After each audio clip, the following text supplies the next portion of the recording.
Hello, everybody, and welcome back to another episode of Nerd Soup. My name is Reuben, joined here today with Aaron, and we are back to review The Last of Us, Season 2, Episode 2, Through the Valley.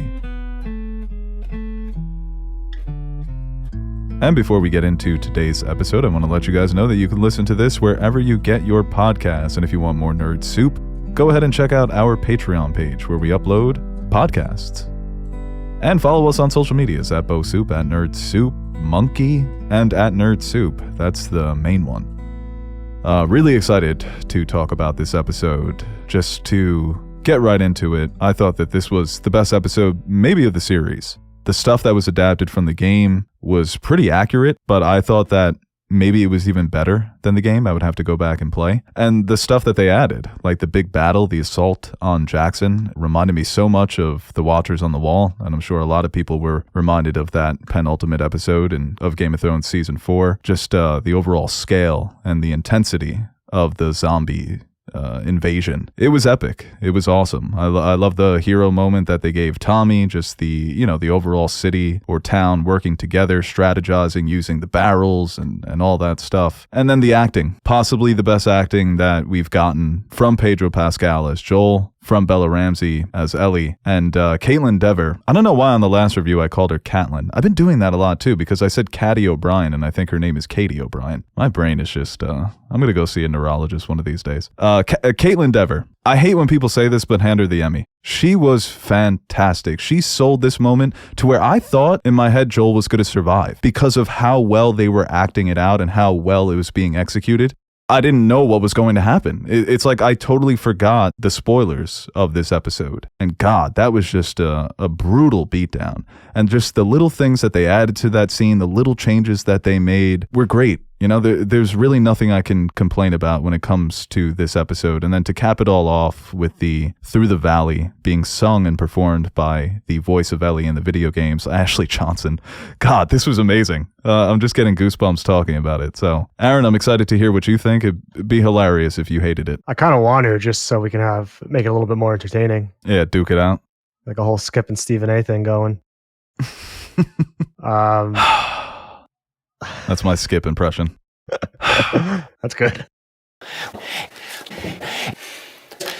should take that on the road. But yeah, no, I love this episode as well. I was a little worried. We touched upon it last week about how they're introducing Abby. I think even in this episode a little bit, it tried to frame Abby as more sympathetic than she is introduced to us in the game. So a lot of those things are coming a little bit earlier in the show, but it still didn't take away from the moment for me, because after that I was just like, yeah, I fucking hate Abby. Even with all like her rationale and everything and playing the game, I love her as a character, but it's just like, you can't just kill Joel with a golf club and just be like, well, my dad died too. Well, I didn't know your dad. All right. Oh, is your dad as cool as Pedro Pascal? Oh, your dad's the Mandalorian. Oh, okay. I didn't know that. Yeah. Come back to me when your dad is, yeah, exactly. Mr. Fantastic, the cowboy from the Kingsman, and bisexual goddess. Yeah.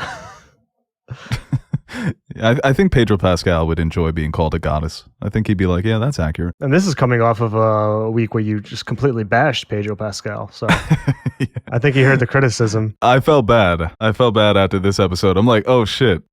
I'm going to miss Joel. I'm going to miss Pedro Pascal's Joel, because I felt more sad over this Joel's death than the Joel that I liked more, because that is my one slight criticism of T-Lu 2, and I think they made it better by it's so abrupt, and it's like Abby is so evil in the game, and like you said, they're doing a better job here of making her a bit more sympathetic, but even in the end, I still hated her because of and her friends, the way that her friends were trying to calm her down and really, get her to give up on this mission. So yeah, it's unforgivable what she did. And like I said, it's the most that I maybe like Pedro Pascal as his character. And it's because of the siege on Jackson as well, because he dies with all this uncertainty. He doesn't know what's going to happen to Tommy and his nephew and Tommy's wife or Jackson. Yeah. So it's gut-wrenching. We'll see if it's a better change, because that is a great moment in the game where you do get to know a bit more about Abby's backstory, and you kind of have conflicting thoughts as the person playing the game. it seems like they're kind of going for a little bit more of a soft approach there, but it didn't take away from this moment in this episode. And like you said, just her performance in that moment. I mean, she's maybe not as physical as the video game Abby is, but hitting all the emotion that character needed in that moment, just the emotional physicality rather than the physical, I think it still played very well. Oh yeah, because she ate up that scene, dude. She had all the charisma and really the gravitas of a leader, that she could be this rogue ex-military, ex-Firefly who is dangerous, who knows how to fight, who knows how to strategize, who knows how to use weapons, and that she's losing a bit of her mind here. Like when she tells her friend Mel, knock her out, Mel hesitates and she's like, do it or I'm gonna fucking crush her head. I was like, damn, why are you being so mean to Mel? She's there helping you. She's your friend. And people brought up the fact that 3 days prior to her filming this scene, her mother had passed away. So I imagine she brought a lot of that raw emotion, because I was so convinced that this was a young woman who was heartbroken by this loss, who just can't grapple with why Joel would do this, why he would kill someone who wanted to save the world. And I think there's a real change in her demeanor from when she first tells Joel that she knows who he is, and she's laying out what they're going to do to him. After she shoots him with the shotgun in the kneecap, you can just see that adrenaline overwhelm her to where it's far more of an instinctual reaction. All of that pain, all of that suffering, all that PTSD that she's dealing with, the trauma, has taken over her entire body. And her better judgment is no longer there. There's nothing that Joel can say. There's nothing that anybody could say that would stop her. And, that's what the game did. It played with different perspectives, and how if you don't have that perspective of your enemy, of your foe, that you're not going to be able to see things from their side. And maybe you make that decision if you're in Joel's shoes. But yeah, no, super messy, real bloody, real brutal. They absolutely nailed it. And we talked about all the amenities that they had at Jackson. Now, courtesy of Abby, they've got Topgolf. Yeah, they should have done it last week for the Masters. That would have been nice. Yeah, that would have been perfect. Talk about the marketing. I'm surprised that they did it this early. It happens very early in the game as well, but I thought HBO was going to do their damnedest to get just a few more episodes out of Pedro. I give them a lot of credit for sticking with it, because it looks like with how they're slotting Abby for the Emmys, or Caitlin Dever for the Emmys, it looks like they're sticking to that same structure. Yeah.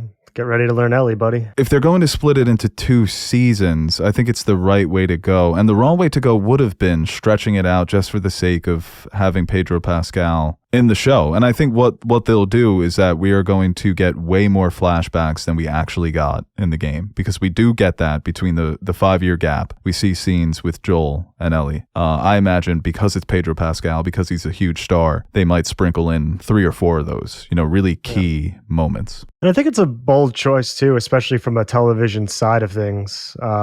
Because that was one of the criticisms a lot of people had in the game. It's like, well, now we just play with Ellie.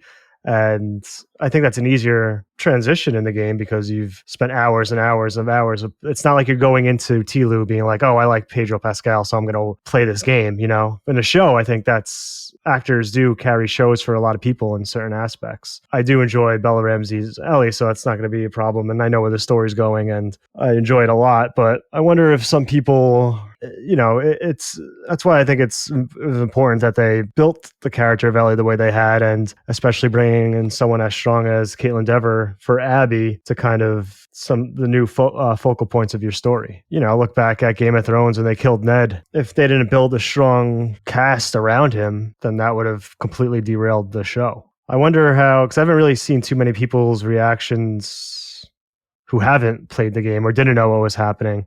So I wonder what their reaction is going to be going forward. Yeah, it's going to be interesting, because it seems like the episode is being well received by people who have played the games, people who haven't. It's got the highest rating on IMDb. Rotten Tomatoes, it's being bombed, and all the reviews are ridiculous. Yeah. But it's interesting to see the difference between, a TV audience and the reception of killing off a major character, because we've been conditioned with shows like Game of Thrones and other shows as well. That's kind of been, a staple of television. Every now and then a main character is going to die. It's not like a cheap, kill off your character in season 8 because the actor doesn't want to be in that role anymore or has better things to do.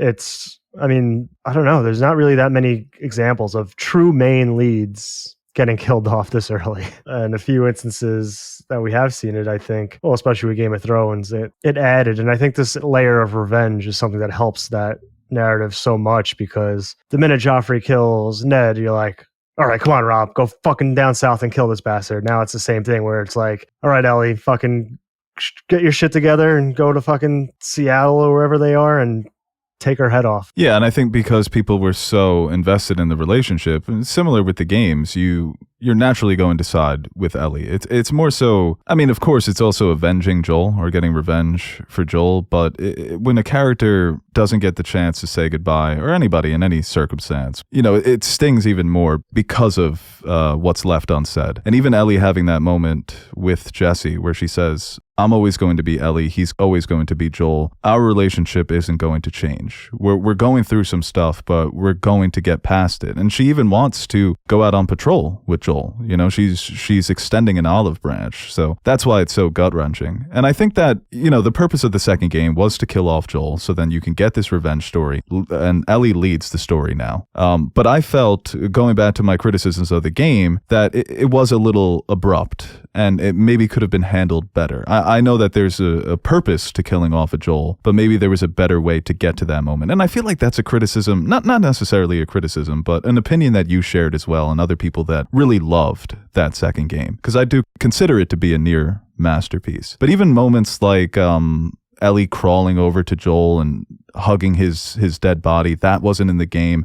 That broke me. And I feel like there were other things, like even Joel telling Abby to shut the fuck up and just get on with it. I thought that was a funny little subversion in a moment like that, where the so-called villain's giving her monologue and gets interrupted. But it didn't take away from Abby's aura in that moment as well, because even when Joel snaps at her, she's like, trust me, we're going to be here for a long time, buddy.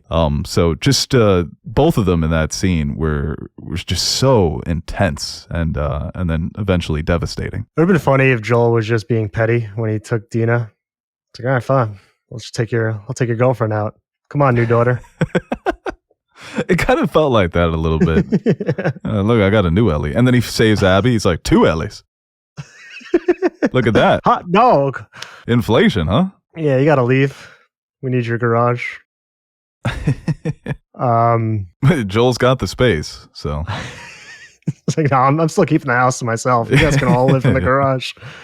But yeah, just a devastating, it's always the worst, even though they kind of both know they're good, just it was never really said. But in that moment, kind of conveying the love that she still has for Joel. But at that moment, though, it being the last, it's just heartbreaking. And there was a couple of changes. I know some fans of the games, I actually seen it kind of both ways, where Tommy is with Joel and Ellie and Dina share the moment they had at the 7-Eleven.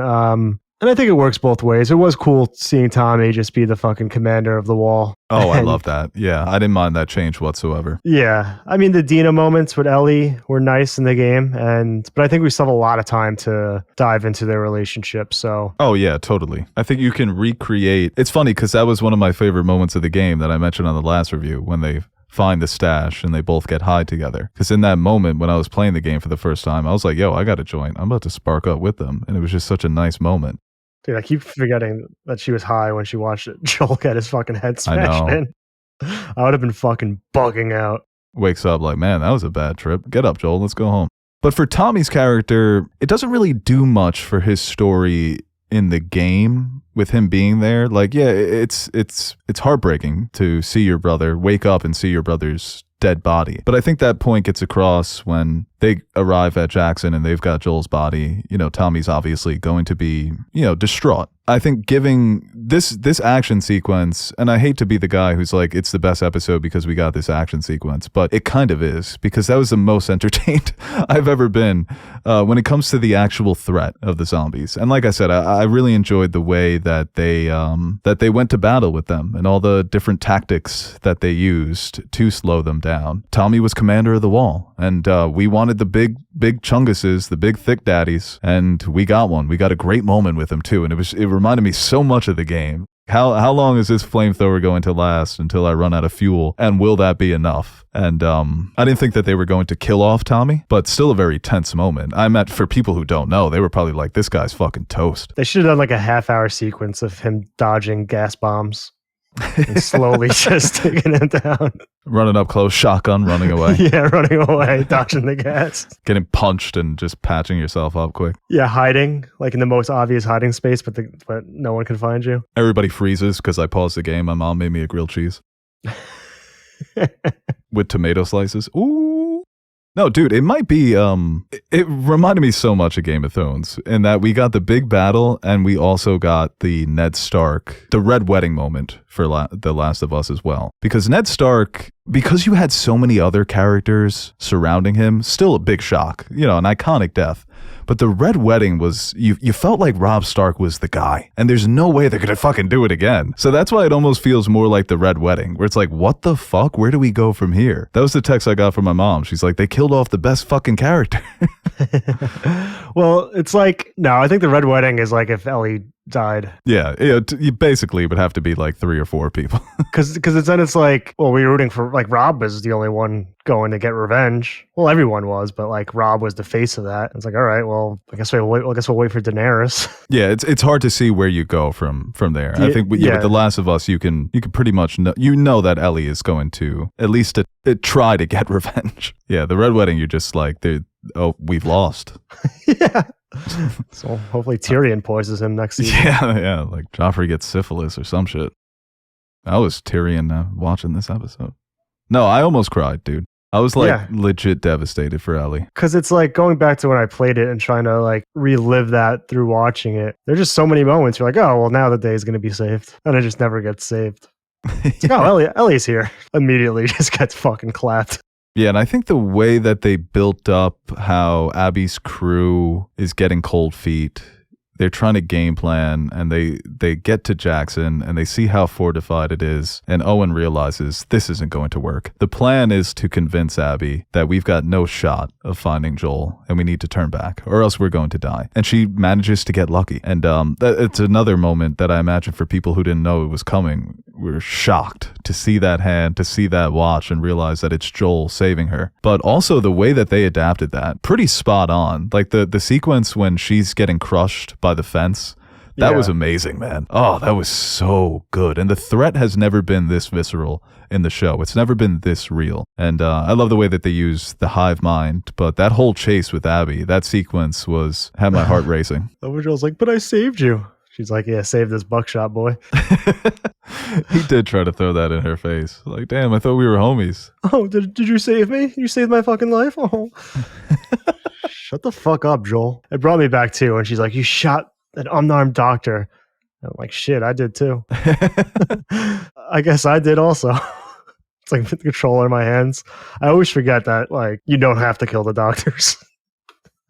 I just smoked all of them. Well, I always wondered, did they make that canon because so many people smoked the doctors in absolute panic? They thought, okay, that's where we can go with part 2, because so many of these psychopaths who played the games killed all the doctors. Because I killed the nurses too.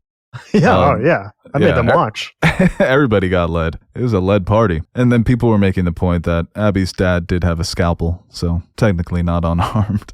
He's got a gun. I gotta check Joel's body cam. Yeah, I don't know if this is gonna hold up. That boy's gonna need Cochran. I mean, shitty doctor. I mean, I don't know, save the world and don't kill the child. That's what I would have done. Yeah, but fucking Ellie on the floor, dude, just like seeing his final moments and his last effort to get up when she's begging him. God, it was brutal, because it's just, once again, that unspoken tension, knowing that it's never going to be resolved, and you wanted it to be resolved because you love Joel, because he is your dad and Ellie's his daughter, and eventually they were going to get to that better place, but it's just been ripped from you. And it's one thing to lose someone you love, it's one thing for a loved one to be murdered, but when you have that baggage that wasn't settled, that can drive somebody fucking crazy. And you saw it there with the performance that Bella Ramsey was giving. She was already seeing red. And she tells him, I'm going to track you down and kill every last one of you. And they were looking around like, what the fuck did Abby get us involved with?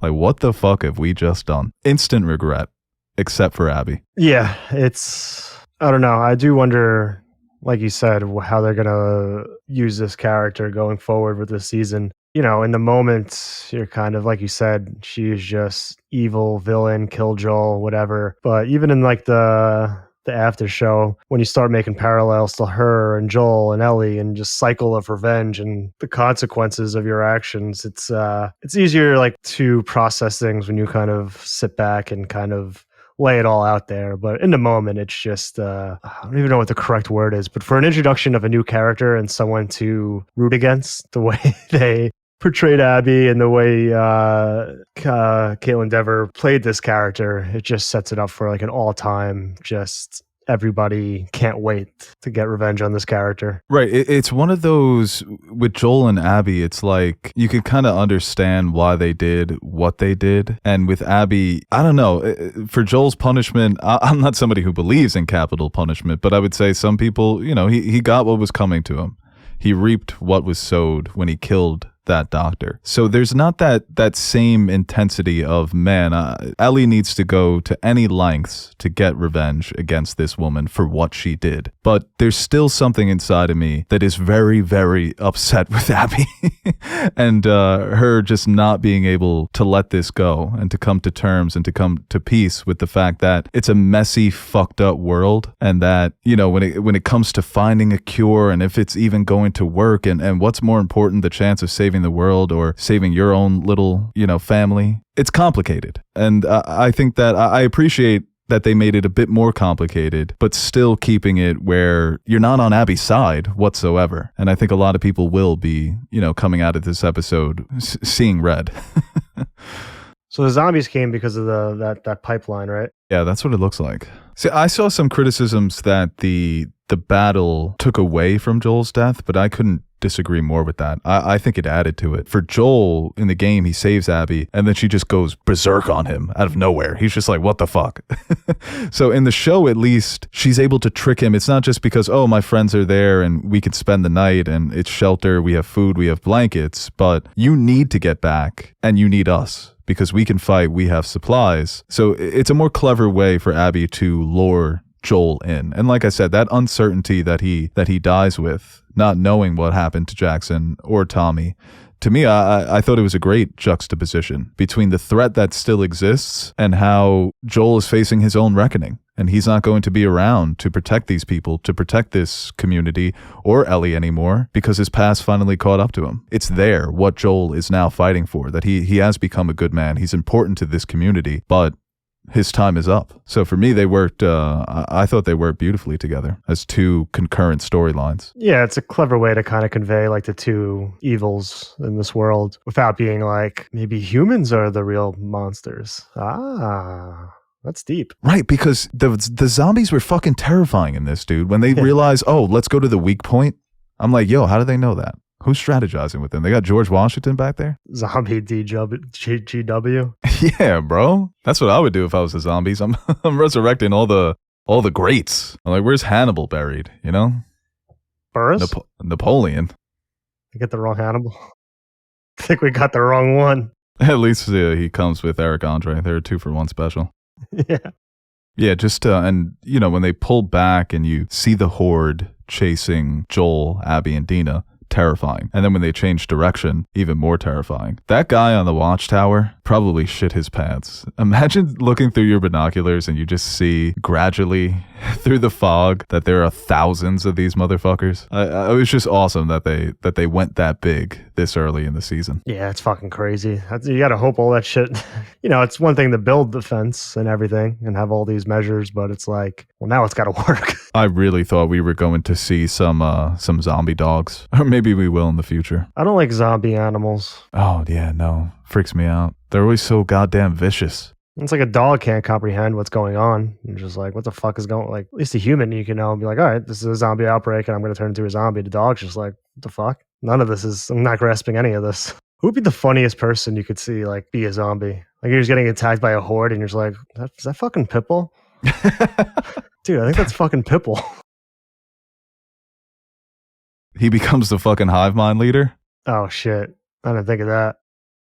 Yo, those zombies are going to be raving, bro. Dude, there's so much shit that, like, we've seen it in some of, like, the promotional material, but there's some fucking weird shit that's about to happen. Bro, I'm so... this is what this episode did for me. I am now locked in, whereas I probably haven't been locked in with the show since mid-season 1, where it really hit a point in season 1. You know, I was still enjoying it, but I wasn't looking forward to it week to week. I can't wait for the rest of this season. And the fact that it's 7 episodes, it's going to be an episode shorter than season 1. I imagine it's gonna be fucking epic, dude. Like they're gonna give us some of these moments from the game. It looks like they're not going to be changing a lot, especially when it comes to the structure and like you said, some of the freaky stuff that they do get into, and some of the stuff that doesn't even involve zombies is what I'm really excited for. And a lot of people, including us, didn't think that they were going to go this route, but it looks like that's where they're headed. And I've never been more excited for an episode of The Last of Us since maybe the episode 1 premiere. Yeah, and all it took was for Pedro Pascal to die.